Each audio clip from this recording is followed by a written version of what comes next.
جب اسلام میں 4 شادیوں کی اجازت ہے تو جب شوہر دوسری شادی کرنے لگتا ہے یا دوسری شادی کی خواہش ظاہر کرتا ہے تو بیویاں اس پہ ریٹیلیٹ کیوں کرتی ہیں؟ کہ بیوی اپنے خاوند کے حوالے سے تمام تر معاملات میں فکر مند رہتی ہے، لیکن کبھی اس نے یہ نہیں سوچا ہوگا کہ میرے خاوند کو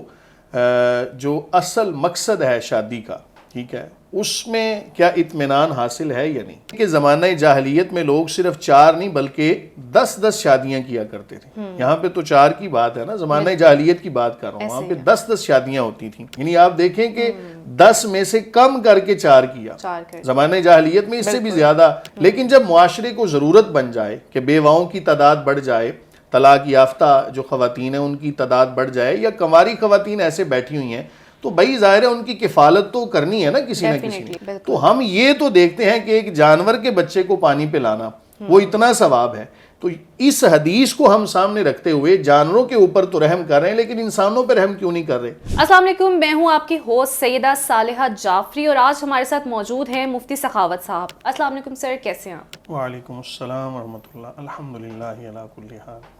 اچھا سر، آج ہم ایک ایسے موضوع پہ بات کریں گے جو شاید ہمارے ویورز سنیں یا دیکھیں تو اس پہ بہت زیادہ جو ہے وہ طیش میں بھی آئیں، لیکن یہ ایک حقیقت بات اور اس کو ایکسپلین کرنا ہمارے لیے بہت ضروری ہے۔ جیسے کہ ہمارا معاشرہ جو ہے وہ غلط کاریوں کی طرف جا رہا ہے، مرد جو ہیں وہ باہر ایکسٹرا میرٹل افیئرز کی طرف جاتے جا رہے ہیں۔ جب اسلام میں 4 شادیوں کی اجازت ہے تو جب شوہر دوسری شادی کرنے لگتا ہے یا دوسری شادی کی خواہش ظاہر کرتا ہے تو بیویاں اس پہ ریٹیلیٹ کیوں کرتی ہیں؟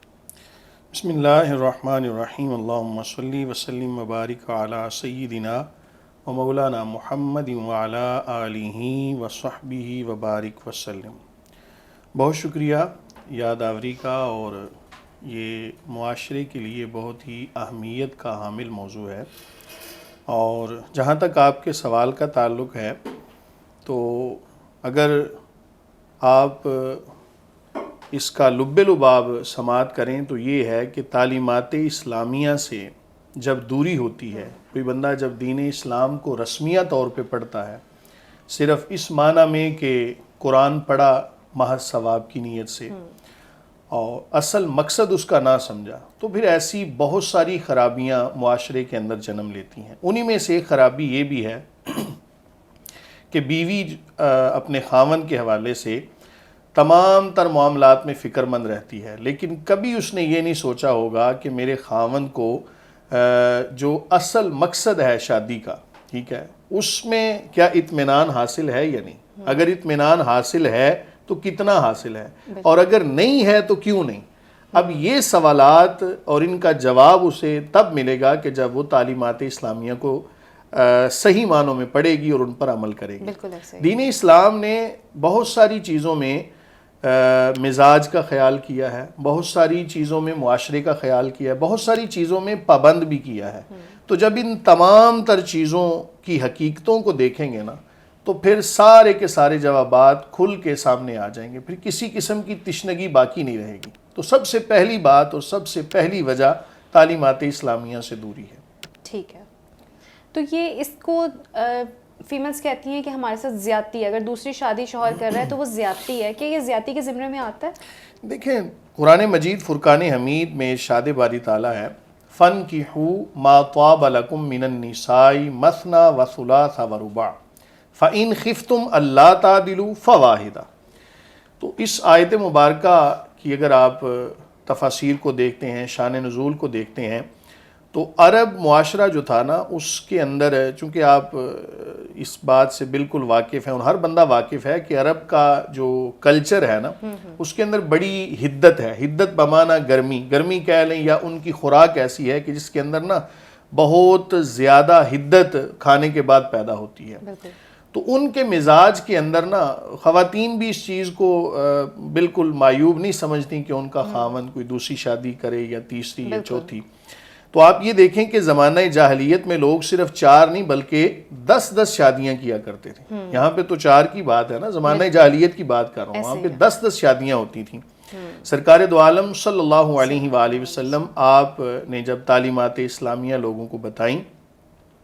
تو ان میں سے یہ اصول بھی بتا دیا کہ ایک مرد کے پاس آزاد خواتین کے حوالے سے صرف 4 نکاح کی اجازت ہے. یعنی آپ دیکھیں کہ 10 میں سے کم کر کے 4 کیا. زمانہ جاہلیت میں اس سے بھی زیادہ, بلکہ اگر وہ بچپن کی باتیں ہم دیکھیں تو ہماری مائیں یا ہماری دادی جان یا وہ بڑے جو کہانیاں سناتے تھے نا, تو وہ یہ کہانی بھی, ایک بادشاہ تھا تو اس کی 7 بیویاں تھیں, کسی کی 10 بیویاں, تو ایسی کہانیاں ظاہر ان کا کوئی نہ کوئی تصور تو تھا نا. تو اسلام نے بتایا کہ 10 نہیں بلکہ 4 تک نکاح کر سکتے ہو. اس آیت مبارکہ کے اندر اور بھی بہت زیادہ وسعت ہے کہ کچھ لوگ ایسے تھے کہ جو یتیم بچیوں کی کفالت تو کرتے تھے, کفالت کرنے کے بعد ان کا نان و نفقہ صرف ان کے مد نظر ہوتا تھا کہ ہم نا ان سے کوئی نہ کوئی مال حاصل کر لیں اور باقی جو ان کا